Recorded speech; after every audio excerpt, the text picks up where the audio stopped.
Get out of the car! People like you only know how to steal! Officer Derek Mitchell's bark cut through the air, sharp and merciless as a blade, shattering what had seemed like a quiet afternoon. At the Northbrook parking lot, beside a gleaming 1967 Mustang, the crowd froze in place, phones lifted high. Mitchell's hand hovered over his holster, eyes already passing judgment. To him, a black woman and a luxury car simply could not coexist. In an instant, the calm of the day warped into an open-air courtroom. That woman was Kesha Washington. Dressed only in simple jeans and a dark blazer, she slowly raised her hands, steadying herself against the humiliation now exposed under hundreds of watchful eyes. Yet in the leather briefcase on the back seat, just a few steps away, lay the one thing that could turn everything around if she dared to reach for it. This was no routine check of papers. It was a flawed equation. Black skin plus luxury car, criminal. What Mitchell didn't know was that the woman standing before him was no ordinary suspect, and his arrogance was about to spark the fire of a reform that would shake the entire system. Saturday afternoon, golden sunlight stretched across the luxury parking lot of the shopping complex. The air, seemingly calm, was suddenly ripped apart by a cold, cutting voice. "Step out of the car. I know you didn't buy this vehicle." Officer Derek Mitchell's hand rested on his holster, his scrutinizing gaze locked on the woman standing beside the polished 1967 Mustang, gleaming as though it had just rolled out of a museum. Kesha Washington, dressed in plain jeans and a simple dark blazer, slowly raised her hands. The gesture froze the crowd of shoppers around her. Some pulled out their phones, others stopped mid-stride. An unwilling circle began to form. "Place your hands on the hood," Mitchell barked, his voice echoing across the lot. "This car matches a stolen vehicle report." Her designer handbag slid from her shoulder, hitting the concrete as she obeyed. Through the car's glass interior, a leather case sat in plain view, embossed with the unmistakable seal of the court, a detail all too familiar to anyone who had ever worked in law. The crowd swelled, cell phone cameras blinking alive. This was no routine paperwork check. This was a public spectacle, a stage where every eye was fixed on a mounting confrontation. Have you ever been judged not for who you are, but for the color of your skin? Kesha knew that feeling too well. In just 10 minutes, courthouse security would realize Judge Washington was missing from the emergency session. Mitchell circled the Mustang like a predator. Over 12 years in the force had hardened into a dangerous reflex, equating wealth with white privilege. In his eyes, a black woman in ordinary clothes had no logical place beside a classic car worth a fortune. "This car is worth more than 5 years of your salary. Now tell the truth." Mitchell's words rang loud, meant for the crowd to hear. From 20 steps away, college student Amara Johnson raised her phone and began live streaming on TikTok. Viewers spiked, 847, then 1203, then 2456. Comments flooded in. "Clear racial profiling. Somebody step in." "Officer, I can explain," Kesha said, her voice steady despite the fire of humiliation inside her. "No, ma'am," Mitchell cut her off, hand brushing his radio. "Let the investigators hear it. For now, I need your registration, insurance, and proof of ownership." The crowd leaned in, caught between fear and the thrill of witnessing a trial in broad daylight. Kesha noticed an elderly black woman pushing her way forward, recognition glowing in her eyes. "That's not," the woman began, but Mitchell sliced her words down coldly. "Step aside, ma'am. This is police business." Kesha's phone buzzed at her hip, a call from the Chief Justice, but her hand stayed pressed to the hot metal hood. The car was more than chrome and paint. Her father, Judge Robert Washington, had restored it from scrap, had once driven the family to picnics in it. It carried the memory of a father's love. "Search her bag," Mitchell ordered, savoring what felt like victory within reach. Saturdays usually brought nothing more than petty thefts, but this case, he believed, could mark a career breakthrough. Kesha spoke his name aloud, deliberately emphasizing it. Officer Mitchell, badge number 4847. She wanted to leave a record, a mark for history. "You're just stalling," Mitchell replied, face unmoved. "A real owner never looks nervous around the police." The live stream count surged. 8,932 viewers.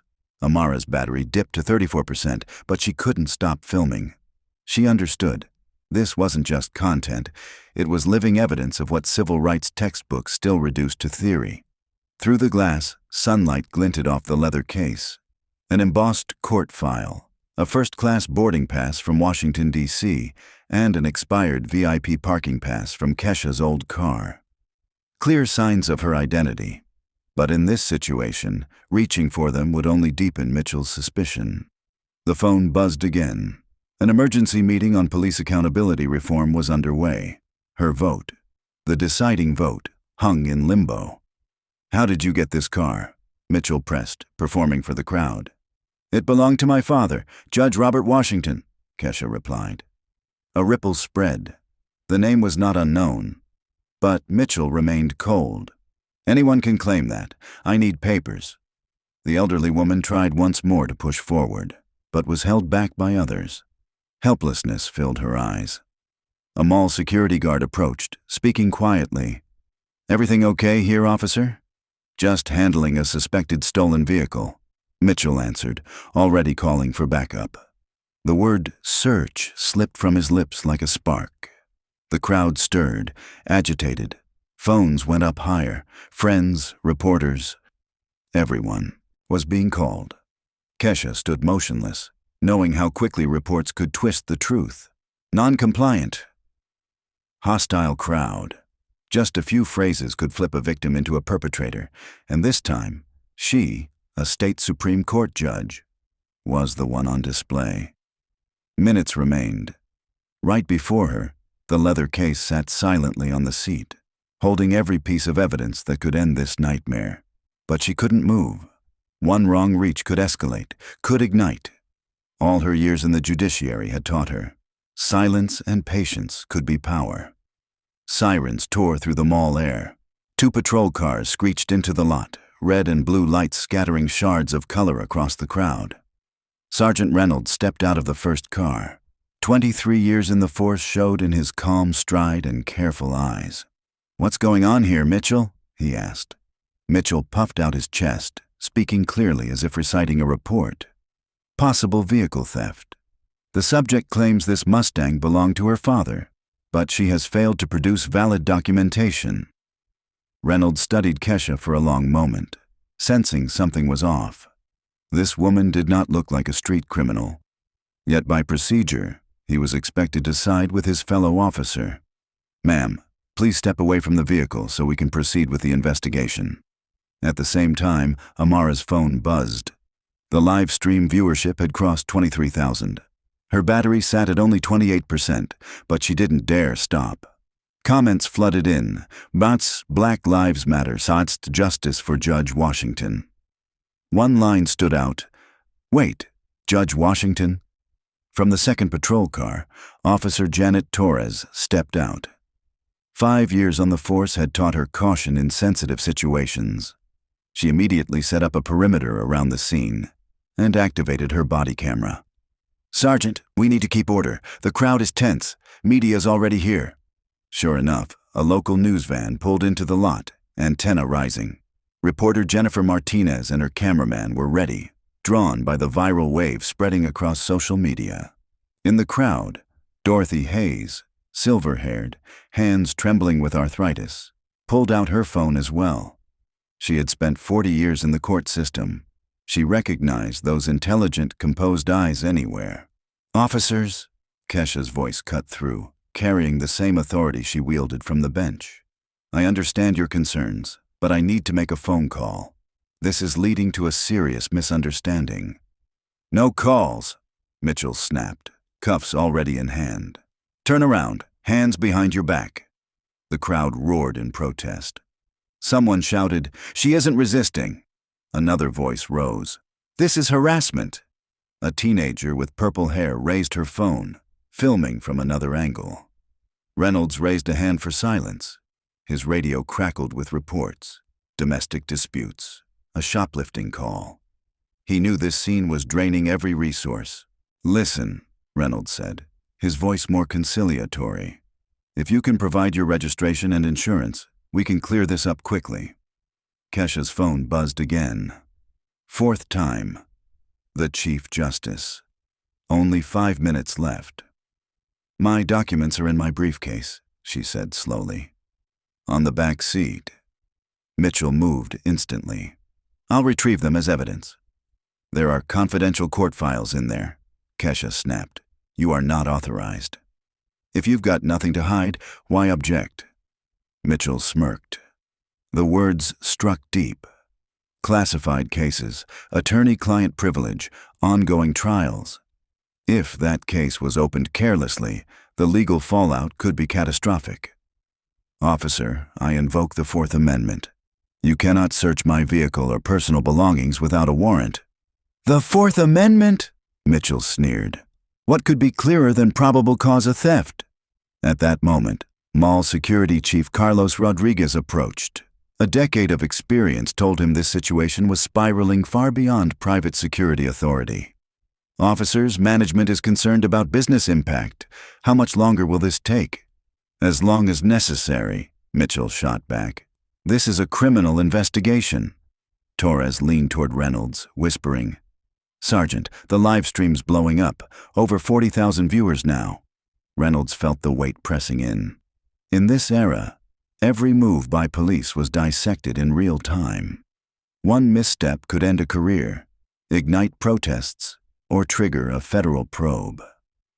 In the crowd, Mrs. Hayes finally found what she was searching for: the official court website with a familiar portrait, Judge Kesha Washington, Superior Court. Her voice rang out sharp as a summons. "Officers, that's Judge Kesha Washington, daughter of the late Judge Robert Washington. He drove that Mustang for 20 years. Mitchell froze, cuffs hanging mid-air. Reynolds turned to Kesha, doubt flickering in his eyes. Torres immediately called in for higher command.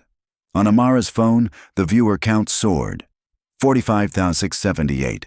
The hashtag their Judge Washington officially hit the national trending list. Before the camera, Jennifer Martinez looked straight into the lens. "This is Jennifer Martinez, Channel 7 News. We are live at Northbrook Mall, where a traffic stop has erupted into controversy, raising questions about racial profiling in law enforcement." The situation was slipping from Mitchell's grip, but his pride refused retreat. Just 3 years from retirement, his record was already scarred with 18 complaints of excessive force and 2 federal lawsuits quietly settled by the city. He believed this arrest could redeem his reputation, or destroy it completely. "Ma'am, you are under arrest for failure to present valid vehicle documentation and obstruction of justice," Mitchell said coldly, snapping the cuffs open. "Obstruction?" Reynolds frowned. "She's been evasive from the start," Mitchell interjected, his tone sharp. "Turn around." The crowd erupted again. Cameras captured every frame as Kesha slowly turned, maintaining dignity though her heart felt torn apart. In that instant, she heard her father's voice in memory. "The law may fail us, daughter, but we must never fail the law." Mitchell's radio crackled. "All units be advised. Court security reports Judge Kesha Washington missing from emergency session. Possible emergency or abduction. Stay alert." Mitchell's face went pale. Reynolds grabbed his radio at once. "Unit 23 here. Description of the missing person? African-American female, 45, approximately 5'6", wearing jeans and a dark blazer, driving a 1967 Mustang, plate number JRW 1967. Reynolds looked at the car. The plate. JRW 1967. Judge Robert Washington. The final piece clicked into place. Her composure, her legal precision, her flawless diction. He had stood before this judge dozens of times. Without the robe, he had failed to recognize her. "Tom," Reynolds said quietly, "I think we should—" "I don't care who she claims to be," Mitchell cut in, his voice hard but trembling. "Protocol requires—" Kesha's phone buzzed again. The screen lit up. "Chief Justice Margaret Thompson. Emergency session. A historic civil rights case. The deciding vote. She drew a deep breath, her voice resonant as though echoing from the bench. Officers, I will retrieve my identification right now. Everyone may observe my every movement, but this ends here. No one takes anything out, Mitchell barked, cuffs raised. Let her do it, Reynolds ordered firmly. Step back, Tom. The crowd held its breath. 53,000 people now watched Amara's live stream. The television cameras zoomed closer. Mrs. Hayes allowed herself a faint smile, her eyes bright with vindication. Kesha moved slowly, each motion deliberate, reaching for the leather case. The click of the lock snapping open sounded small, but tore through the charged silence. Inside, nestled among cream-colored files, gleamed the judicial badge embossed with the seal of the California Superior Court. The lettering was clear. Judge Kesha Washington, Criminal Division. Silence stretched, taut as a held breath. Cameras captured the moment Mitchell's face shifted, from authority to shock. Sunlight caught the silver seal. Undeniable proof. Officer Mitchell, badge number 4847, Kesha declared, her tone imperious. I am Judge Kesha Washington of the Superior Court, Criminal Division. The crowd erupted, not in anger, but astonishment. Mrs. Hayes clasped her hands in prayer, as if justice had finally manifested before her eyes. Amara's phone trembled in her grip, comments flooding in. Oh my God, she's a judge! That officer is finished.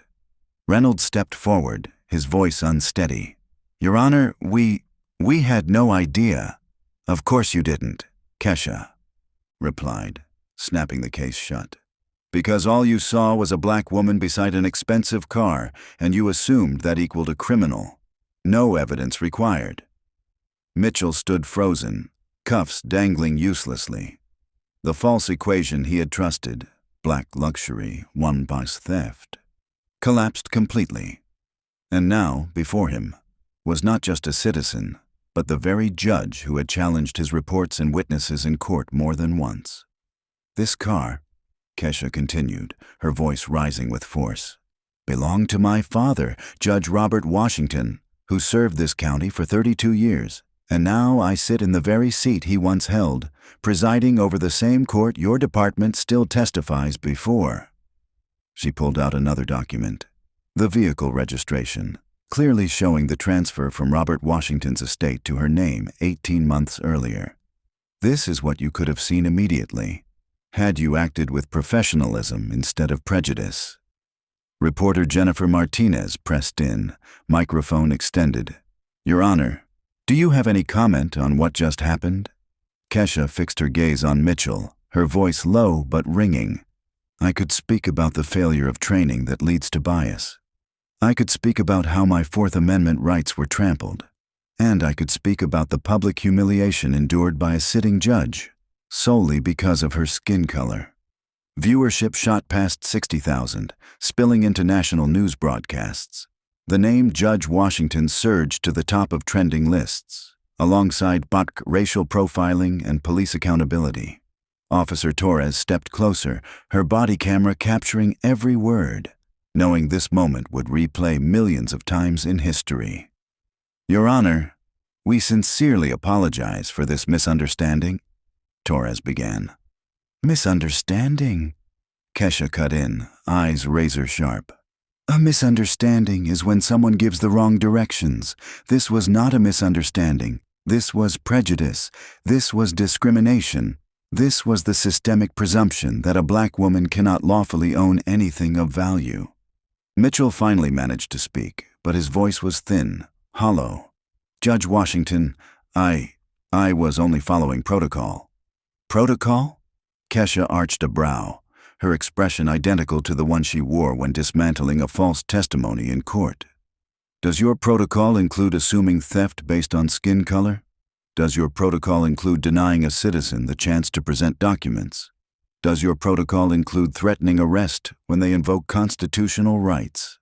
She drew out her phone, the screen glowing with 17 missed calls from Chief Justice Thompson. While you were investigating, I missed critical votes in an emergency session. That session was debating a bill on police accountability reform. Precisely the kind of policy designed to prevent situations like this. The air thickened, heavy with recognition. Everyone understood. This officer had just obstructed a historic legal decision on the very misconduct he embodied. "Your Honor, what can we do to—" Reynolds faltered. "What you can do," Kesha said, producing a small digital recorder from her pocket, "is understand that I recorded this entire encounter for the legal record." Mitchell's face drained of color. You recorded?" "That is my right under California Penal Code 148G. Kesha replied sharply. "Citizens may record interactions with police in public spaces, and a judge has an even greater responsibility to do so, to document potential violations of civil rights." The crowd pressed closer, the scent of vindication thick in the hot air. Mrs. Hayes stepped forward, her voice booming like a gavel strike. "Officer Mitchell, I tried to tell you who she was. 40 years in the courts, I know Judge Washington well, but you refused to listen." "Ma'am, we respect—" Torres began carefully. "No, you respect nothing," Mrs. Hayes cut in. "All you saw was a black woman, and you assumed criminal. I've watched that prejudice destroy careers, bury futures, and corrode justice from the inside out." Amara's live stream was no longer just a flood of shocked reactions. It had transformed into a live commentary on systemic injustice. This is systemic racism in action. This is why police reform is necessary. This woman was nearly arrested just for driving her father's car, while she's a sitting judge.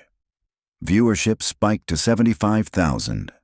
Major news networks were already reaching out to Amara, seeking rights to the footage. Kesha fully opened her case. The thick bundles of statutes and precedents made Mitchell's stomach sink. This wasn't just any judge. This was a judge who specialized in civil rights violations and police misconduct. In 15 years on the bench, I have presided over hundreds of cases involving police misconduct, Kesha declared, her words striking like a gavel. "I have studied the data on racial disparities in traffic stops. And, Officer Mitchell, your record is not unfamiliar to me. 18 complaints of excessive force, 2 federal lawsuits quietly settled by this city." Mitchell staggered. How could she know? "I know," Kesha continued, "because I chair the Judicial Committee on Police Accountability. I review your department's quarterly data. I approve settlement agreements. I recommend reforms." The truth struck like thunder. Mitchell had just racially profiled the very official overseeing reform of his own misconduct. "This encounter will become a case study," Kesha concluded. "It will be analyzed in police academies, in law school lectures, in civil rights symposiums. It will expose how prejudice and unchecked power intersect to create injustice." Rodriguez, the mall security director, called corporate headquarters. The entire shopping complex now faced a public relations crisis. Stories of discrimination on their property would spread nationwide. Kesha's phone rang again. The 19th call. Chief Justice Thompson. Time was running out. "I must take this call," Kesha announced. "It is a vote that will affect civil rights law across the state." She answered, her voice resuming its professional cadence. "Chief Justice Thompson, I apologize for my absence. I was being detained by police on my way back to court." Those nearby could hear the Chief Justice's voice over the line. Sharp, furious. Within minutes, she had contacted the police commissioner directly. The highest level of administrative authority was now engaged. Mitchell's radio crackled again. "Unit 47, return to headquarters immediately for meeting with Commissioner Hayes." Commissioner Hayes, the son of Dorothy Hayes. The elderly woman smiled now, her eyes alight after 40 years of watching justice delayed. Today, justice was no longer denied. Kesha ended the call and leveled her gaze at Mitchell. "Officer, it's time you make a choice. From this moment forward, you have 2 paths," Kesha said, each word landing like iron on concrete. Either you learn from this encounter and become part of the solution, or you continue the cycle of failure that brought us to this very moment. She opened her case once more and drew out a black judicial robe trimmed in red. The garment was not just professional attire. It was the symbol of judicial authority, of the law Mitchell had sworn to serve. This robe, Kesha held it high for the crowd and cameras, represents my 15 years in service of justice. It carries every case I have heard, every ruling I have issued, every constitutional right I have defended. The atmosphere froze. Even the scrolling comments paused in reverence for the gravity of the moment. When you profiled me today, you did not just profile Kesha Washington. You profiled the judiciary itself. You profiled the very constitutional principles we all swore to uphold. In Mitchell's mind, the final 3 years of service, his pension, his health insurance, everything seemed to dissolve under the weight of 30 minutes soaked in prejudice. But Kesha wasn't done. "There's one more thing you need to know," she said, her voice low but slicing through the air like a blade.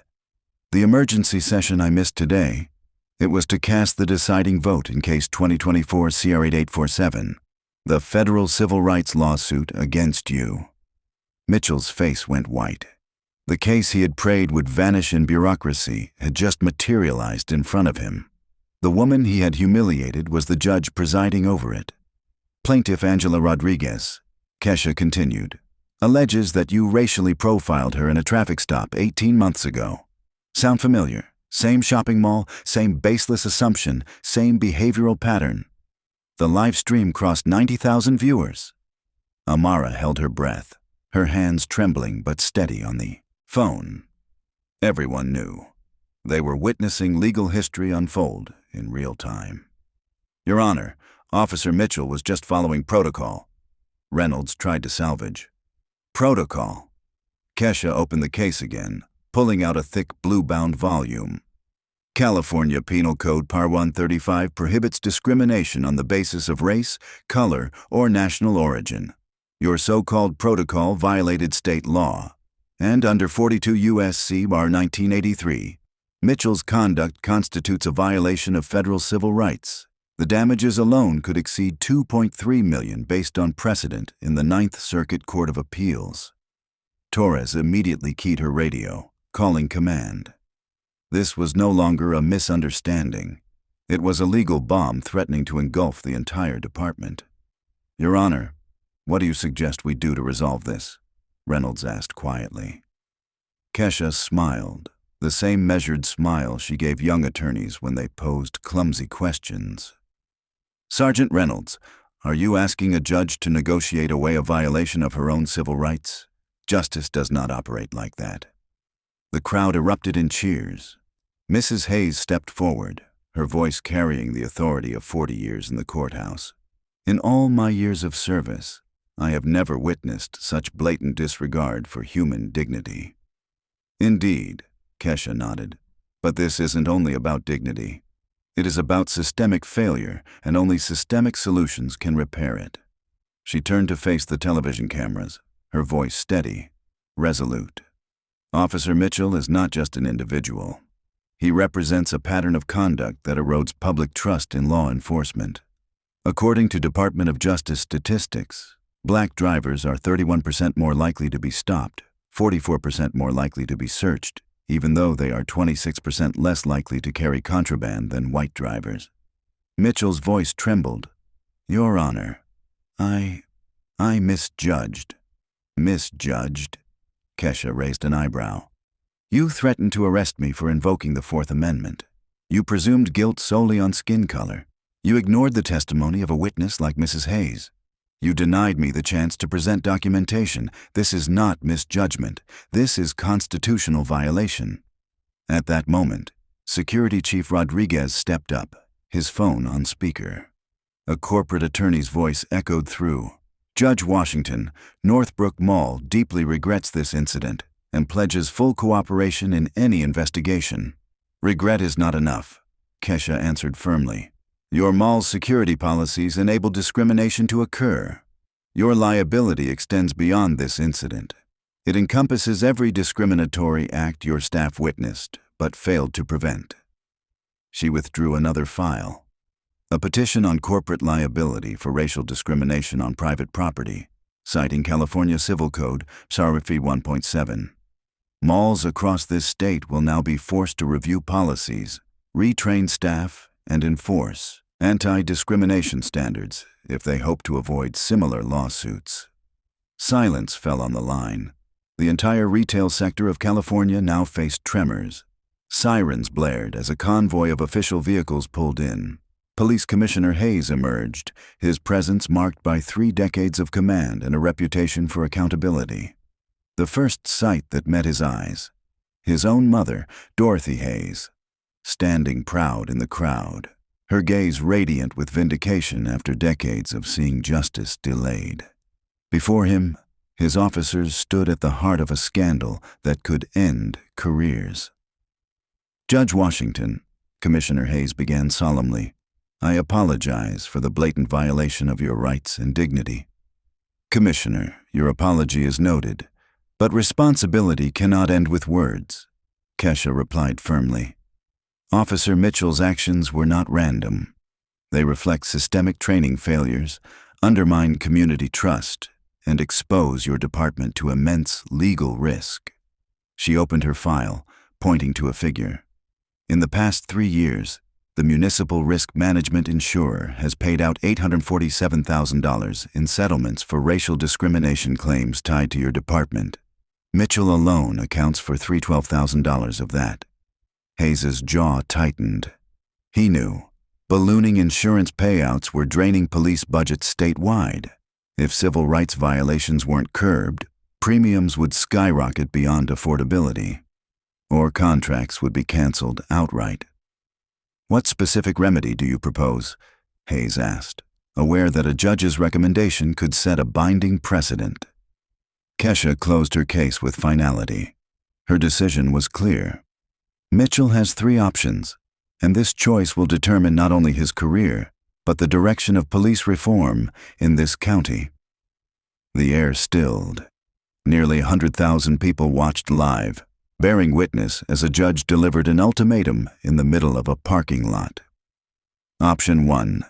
Mitchell is immediately suspended, pending federal investigation under 42 U.S.C. Paragraph 1983. He faces potential criminal charges, civil liability, and permanent dismissal. This ensures due process, but reflects the severity of his conduct. Mitchell's knees nearly buckled.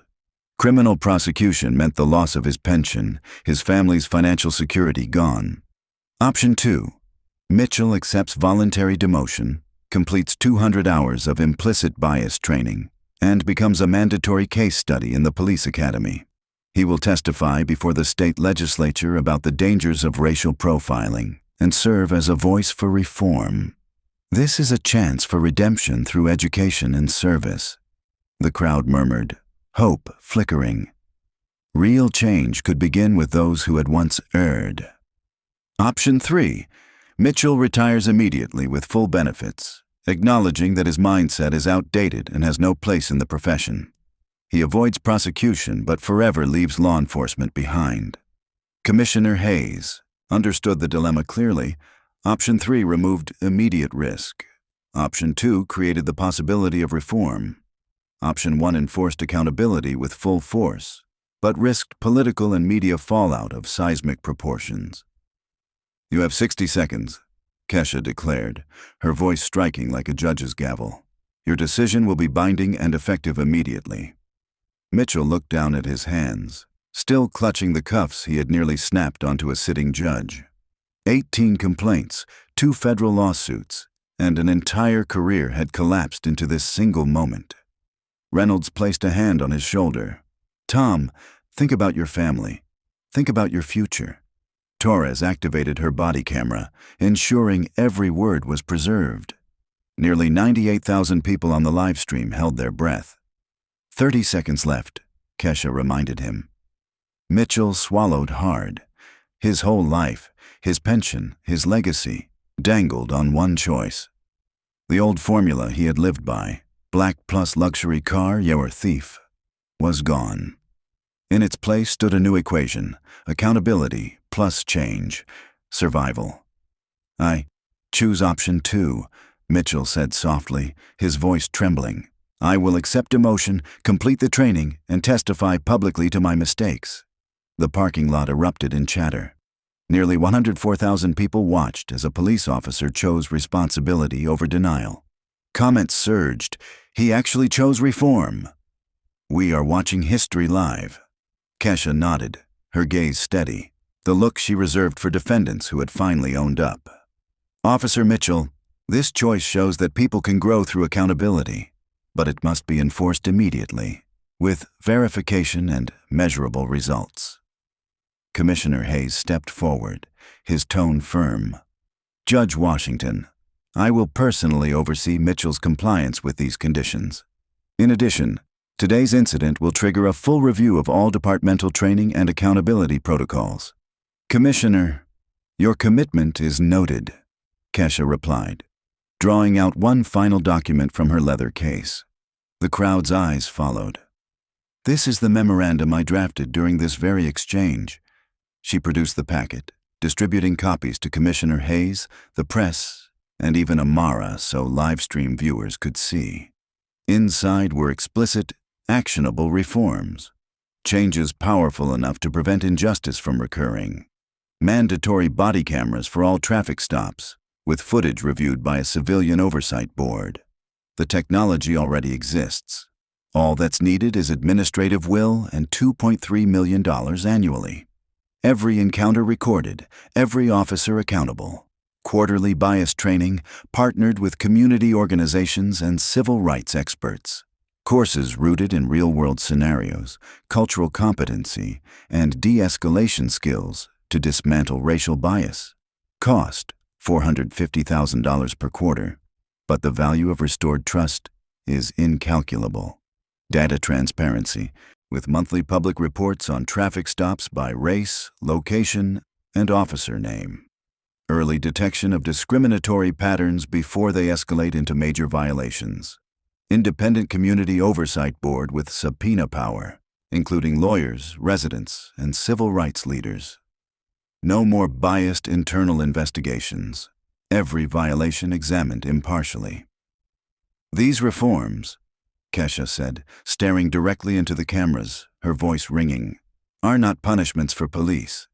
They are the new professional standards, safeguards that protect civil rights and the careers of honest officers alike. Torres stepped forward, her body camera capturing every word. Your Honor, as a young officer, I support this. We did not enter this profession to violate rights. We need better training and clear guidance.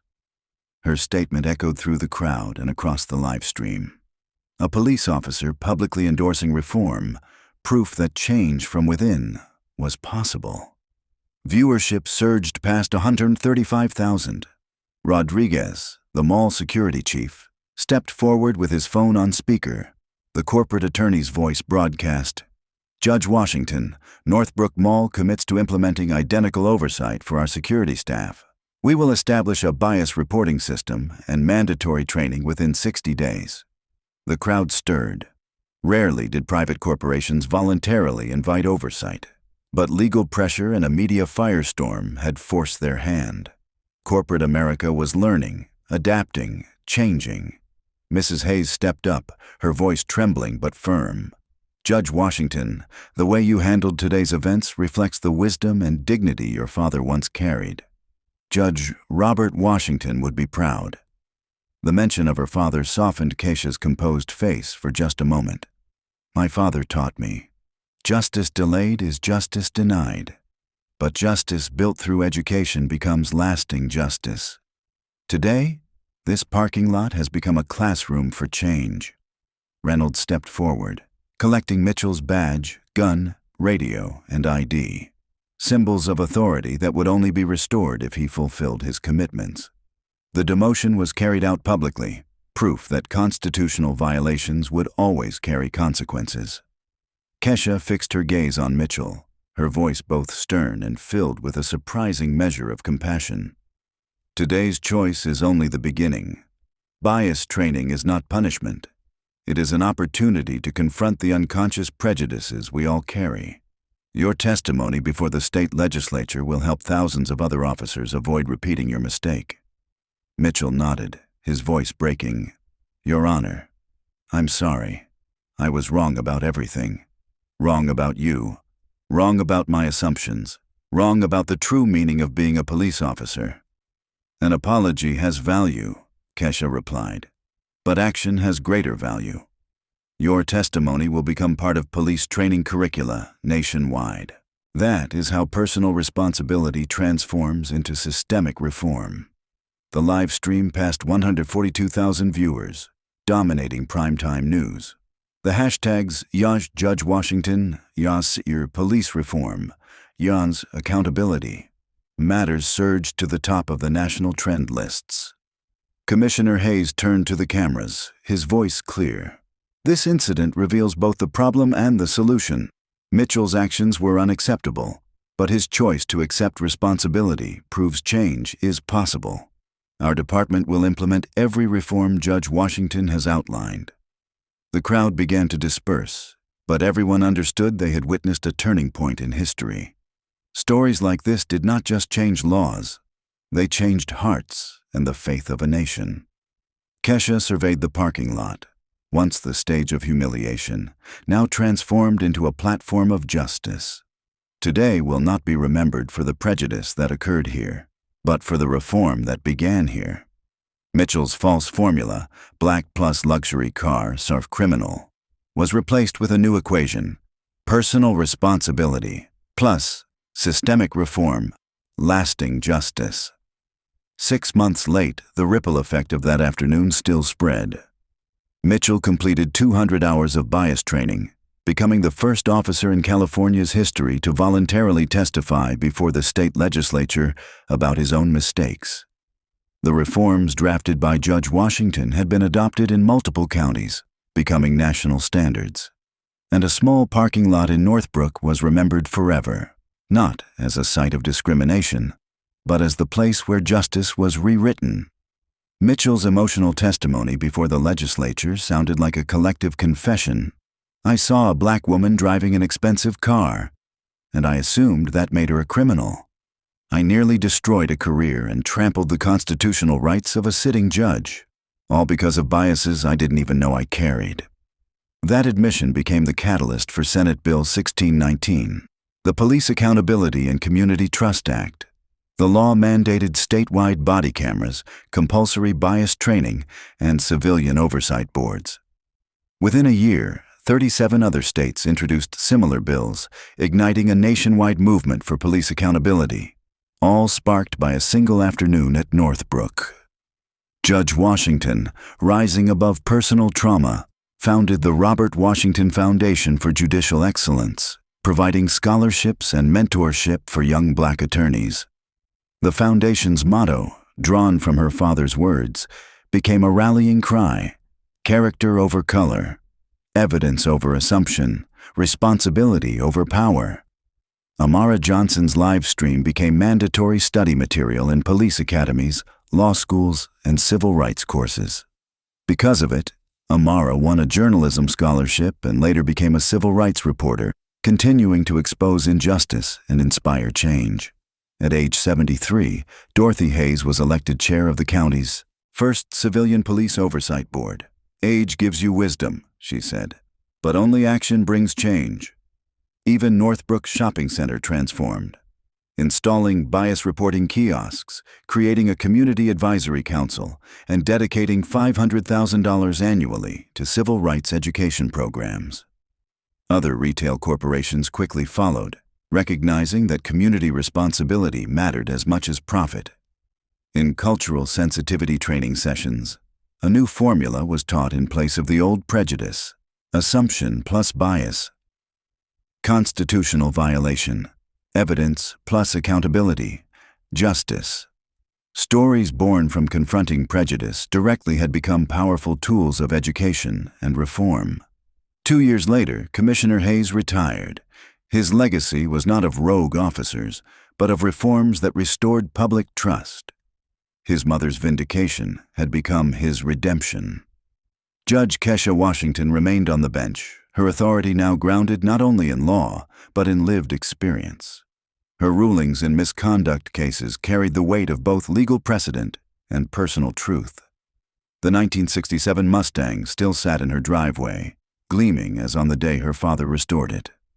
Every Saturday, she drove it to court, a reminder that dignity preserved through quiet resolve has greater power than the loudest outbursts of rage.